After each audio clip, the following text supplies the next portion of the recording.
Welcome to Chapter 8, Physical Development in the First Year. Physical growth and development during the first year of life are exciting because children grow and develop new skills each day. Of all the changes that occur during infancy, physical growth is the most noticeable. A person's physical growth may continue until the early years of adulthood. This growth period is longer than any other living creature. From birth, children make great physiological adaptations or changes from being the helpless newborns to being up and about toddlers in their new world. These adaptations occur due to their impressive advances in motor skills. So let's take a look at those. As you may recall, from birth to 1 month of age, a baby is medically known as a newborn. Between 1 month and 1 year after birth, a baby is commonly referred to as an infant. This stage of development during the first year of life is called infancy. Besides changes in physical traits during the first year, changes also occur in organ maturation and skeletal growth. So let's talk a little bit about maturation of organs. The brain grows faster than any other tissue or organ in the child's body during the first year. Most neurons develop during the prenatal period, but fine-tuning will occur during infancy. These neurons increase in size, more dendrites develop, and myelination occurs to speed up the connections. And so that is how the brain develops and matures during infancy. The brain weighs 1 pound at birth and 2 pounds at 1 year of age. Newborns are born with a complete set of immature muscles. During infancy, muscles increase in size through physical activity and hormones. The infant's strength and stamina increase with muscle development. During the first year, the digestive system remains immature. Caregivers see evidence of this through frequent spitting up and partially digested foods in a child's stools. As a child's lung capacity increases and the lungs mature, the child's breathing rate decreases. And of course, a newborn's hearts are immature, but they improve in strength through infancy. And during this first year, the heart becomes stronger, giving children more stamina, which then increases that physical development. So let's talk about our skeletal growth. The skeletal system is the framework of the body that consists of cartilage, bones, and teeth. Skeletal growth refers to the changes in a child's length and weight, body proportions, and bones and their teeth. A child's length and weight change quickly during the first year, and a child's rate of growth is much more important than their actual length and weight. A pediatrician will use a weight or growth chart to record the child's growth at each checkup. And then they'll compare the child's actual measurements to that of measurements of average children to see if they are on a constant rate, okay? And if there is a reason to be concerned, sometimes it's called failure to thrive, which means that they fail to grow at a healthy rate. And so if this occurs, then the pediatrician can make recommendations to the parents and then just get them, most of the time, get them back on track. So let's talk about bones and teeth for a second. At birth, newborns have soft spots. That's usually what we call them, but they're really called fontanelles. And it's a piece where the skull is not actually closed. And the fontanelles are there for one reason, which allows the baby's head or their skull to compress while they're passing through the birth canal during the birthing process. A baby's skeleton is made up mainly of cartilage, which is really firm. However, it's flexible, okay? And it's some of the baby's bones are made entirely of cartilage, while some others are made of partly of cartilage. There are large spaces between the baby's bones to help joints bend easily without breaking. So young babies can suck their toes with absolutely no trouble, but sitting and standing are impossible because their skeletons are not sturdy yet because they have so much cartilage. So during the first year, 3 changes are going to occur in a child's bones. The length of the bones are going to increase. Ossification, which is the hardening of bones by calcium and phosphorus, different types of things begin to deposit into the bones, making them hard. And then the hardening of the bones is what makes the skeletal system become sturdy, which in turn is going to help them sit up and eventually learn to walk. And third, the number of bones is going to change. For an example, a baby's body has about 300 bones when they are born. However, eventually these bones fuse together or grow together and form those 206 bones that all adults have. So they go from about 300 to 206. So let's talk about motor development. Motor development is the use and control of muscles that direct body movements. Children develop gross motor skills as they learn to use and control large muscles, like their trunk, that means their torso, their arms, and their legs. They use these to roll over, sit, crawl, stand, and walk. Being able to control the small muscles, such as those in their fingers and their hands, leads children to develop fine motor skills.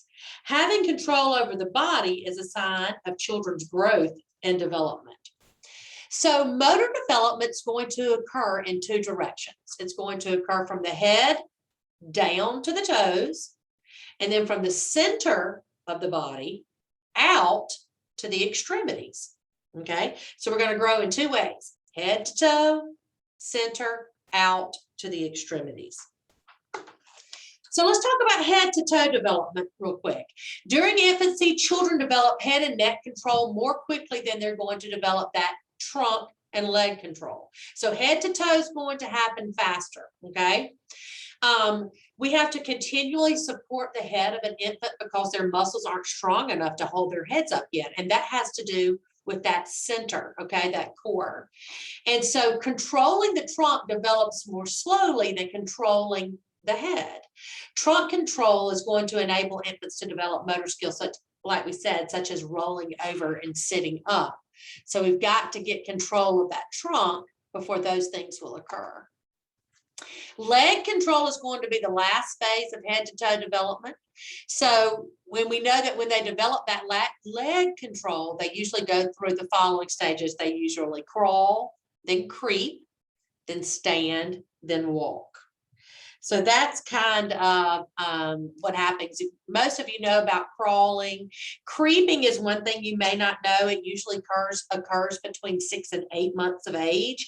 And this is when babies lift their abdomens up off the floor and they use their hands and knees or hands and feet to kind of move about, okay? So it's kind of creeping. It's a kind of a stage between that crawling and the standing phase. So let's talk a little bit more in depth about center to extremity development. It is also called proximodistal development. In center to extremity development, control begins with the trunk, then moves out to the arms, then to the hands, and then to the fingers. So you can see how it goes from the center, the trunk, then the arms, then the hands, then the fingers. So it's moving out, okay? And then it's going to go from the center, which is the trunk, extend down to your hips, then your legs, then your feet, then your toes. So you can see how it goes. Center, out, and then down, okay? Center to extremity development aids infants' abilities to move about. For an example, an infant uses their arms and hands to crawl and creep, and as a balancing aid for their ability to stand and to walk. For the most part, however, center to extremity development aids in the performance of fine motor skills. If you look on page 222 and 223 of your book, you will see a chart that shows you developmental milestones. Physical development milestones. So I'd encourage you to take a look at that. However, do remember that those milestones are really just approximations, that each child is going to develop at his or her own rate. So let's talk about their nutritional needs. A healthful diet provides the essential nutrients a child needs to grow, explore, and develop during the first year. For the first 6 months of life, newborns and infants are completely dependent on breast milk or formula. Around 6 months, infants may begin eating solid foods from a spoon. And by the end of the first year, they're beginning to self-feed using their fingers. So the American Academy of Pediatrics is going to recommend breastfeeding for at least the first 12 months of life. There's advantages here to both the baby, the mother, and the family. And I listed a few of them for you because breast milk contains the right proportions of proteins, carbs, fats, minerals, vitamins, and water. It's going to make it easier for babies to digest. Mothers' immunities to certain diseases are passed on to the baby through breast milk, and then they rarely choke because they can control the flow of milk and how much they get. So we all know this. We've seen this happen before. You fed a baby and then you put them up or you hold them under their chin and pat their backs, and that's for burping purposes. And that, of course, is to rid their bodies of air that they swallowed while they're sucking or crying. We do need to get babies on a feeding schedule. However, feeding schedules truly do depend on a baby's unique needs. Doctors even suggest that newborns feed on demand and that the mother begins to watch, or the caregiver watches for clues of hunger so that you can begin to get on that schedule. And of course, weaning is the gradual process of taking infants off the breast or the bottle. And that should be done gradually, as it says, and not abruptly, because it can be stressful for them because they need time to learn a new way to drink.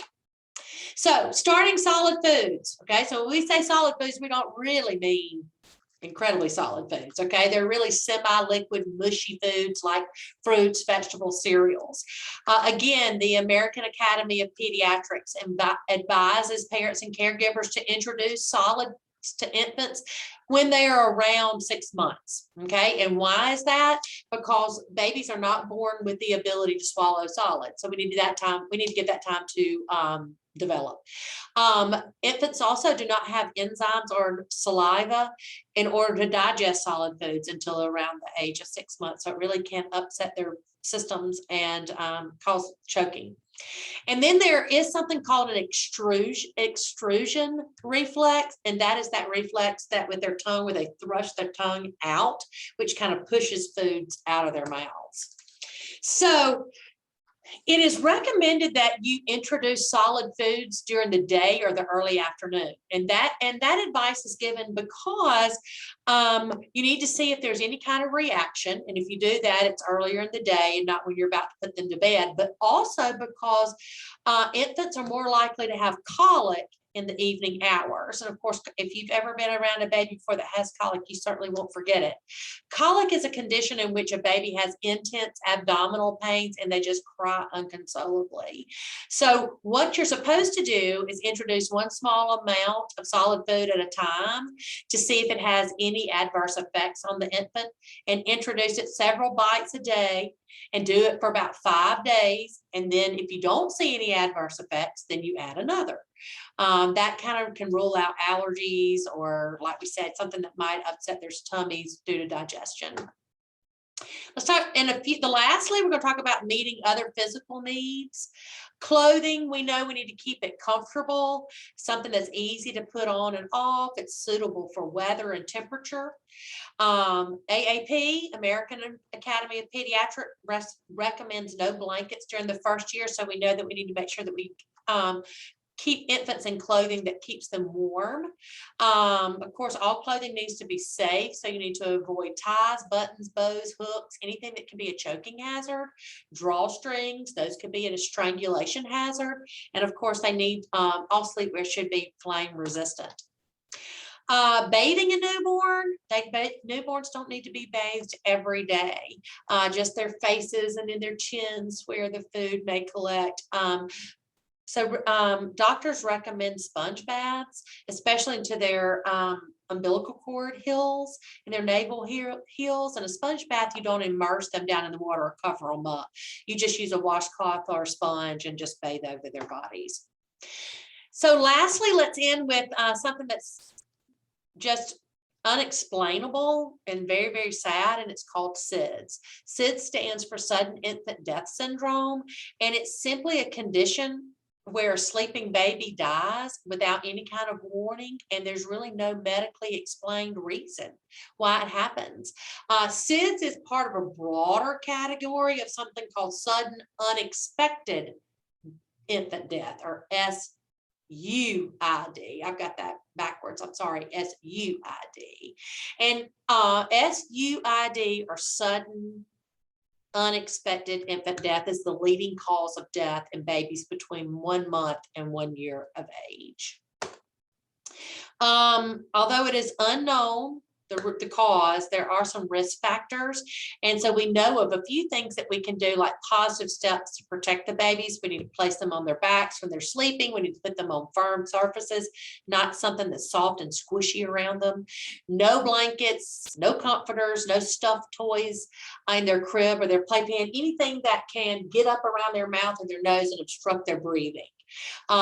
We should not put babies to sleep in car seats. Now, sometimes they do fall asleep in the car, but they should only be used for transporting the baby, not just putting them in like when you're home, okay? Or I have heard of people who their baby falls asleep, and so they just move the car seat into the crib. Okay, like you need to get the baby out of the car seat and put them on their back in the crib.